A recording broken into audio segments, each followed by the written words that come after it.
Good morning दोस्तों, कैसे हो। तो आज के लेक्चर में अपन क्या सीखने वाले हैं। आज के लेक्चर में अपन सीखने वाले हैं कि रुथ हार्विट्ज़ क्राइटेरियन क्या है, और वो समझने के बाद अपन एक एग्जांपल ले लेंगे। उसमें से अपन देखेंगे कि स्टेबिलिटी ऑफ अ सिस्टम कैसे निकाली जाती है अगर अपने पास राउथ टेबल है तो पहले देखते हैं कि राउथ हार्विट्ज़ क्राइटेरियन क्या है और आरएच क्राइटेरियन क्या है। तो वो क्या बोलता है कि number of sign changes in the first column of Routh table is equal to number of poles in the right half plane in S domain। इसका मीनिंग क्या है? तो सबसे पहले इम्पोर्टेंट क्या है इसके लिए राउथ आरएच क्राइटेरियन के लिए कि सबसे पहले आपके पास राउथ टेबल होना चाहिए। जैसे कि मैंने एक एग्जांपल लिया है, यहाँ पे राउथ टेबल है। किस ट्रांसफर फंक्शन का है ये? तो ये ट्रांसफर फंक्शन मैंने इधर लिख दिया है। तो समझो अपने पास ट्रांसफर फंक्शन है, उसका राउथ टेबल ऑलरेडी निकाला गया है। ये अगर फर्स्ट कॉलम है तो क्या बोलता है राउथ हार्विट्ज़ क्राइटेरियन कि number of sign changes in the first column of the Routh table, ये फर्स्ट कॉलम है। नंबर ऑफ साइन चेंजेस मतलब क्या? Positive to negative, negative to positive, ऐसे कितने हैं? तो देखते हैं इस एग्जाम्पल में कितने साइन चेंजेस है। तो यहाँ पॉजिटिव है, यहाँ पॉजिटिव है, बट अगर आप यहाँ देखोगे तो ये -72 है, मतलब पॉजिटिव से निगेटिव हो रहा है, देख रहे हो। तो यहाँ पे एक साइन चेंज हो गया। दूसरा अगर देखो तो -72 इधर वापस प्लस हो रहा है, मतलब माइनस से पॉजिटिव हो रहा है, मतलब कितने साइन चेंजेस हो गए?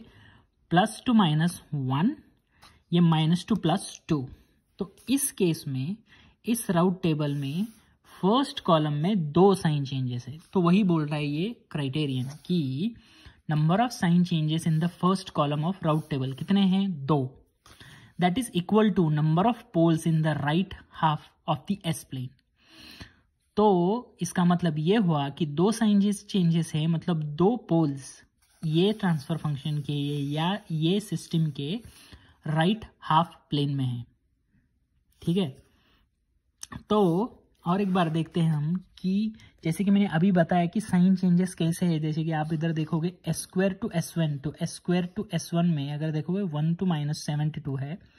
S1 to S0, S1 -72 था, S0 में 103 है, तो माइनस से प्लस हो गया। तो यहाँ पे 2 साइन चेंजेस है। तो एज पर Routh Hurwitz criterion there are 2 poles in the right half of the S plane, और इसीलिए ये सिस्टम अनस्टेबल है। क्यों? क्योंकि आपको ये बेसिक्स है ऑफ, अगर आप एस प्लेन निकालते हो सिग्मा और एस जे ओमेगा एक्सिस में, अगर सिस्टम्स के पोल्स राइट हाफ प्लेन में हो तो सिस्टम अनस्टेबल होता है।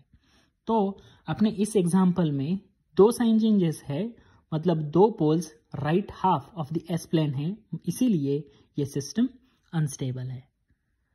तो ऐसे टाइप्स के अगर आपके पास प्रॉब्लम्स आते हैं सॉल्व करने के लिए, और आपके पास अगर राउथ टेबल है, तो number of sign changes in the first column, मतलब फर्स्ट कॉलम में कितने नंबर ऑफ साइन चेंजेस है, उसके हिसाब से अपन बता सकते हैं कि कितने पोल्स राइट हाफ प्लेन में है और सिस्टम स्टेबल है या नहीं है। ठीक है। और समझो इसी एग्जाम्पल में अगर कोई भी साइन चेंजेस नहीं रहता, मतलब इधर ये माइनस नहीं रहता, तो क्या होता? पूरा पॉजिटिव पॉजिटिव पॉजिटिव रहता, मतलब no changes, no sign changes in the first column रहता, तो no poles in the right half of the S plane, तो ये सिस्टम स्टेबल होती, जो कि इस केस में ऐसा नहीं है। ठीक है। तो यहीं पे अपन है खत्म करते हैं अपना लेक्चर। अगर आपको आरएच क्राइटेरियन में अगर कुछ डाउट्स है, या इस लेक्चर में जो मैंने पढ़ाया है, मैंने जो सिखाया है, उसमें आपको अगर कोई डाउट्स है तो कमेंट्स में लिखकर बता दीजिए। मैं आपके डाउट सॉल्व करने का कोशिश करूँगा कमेंट्स के थ्रू। अगर कमेंट्स में पॉसिबल नहीं है तो मैं एक अलग वीडियो भी क्रिएट करूँगा। चलिए मिलते हैं। Thank you.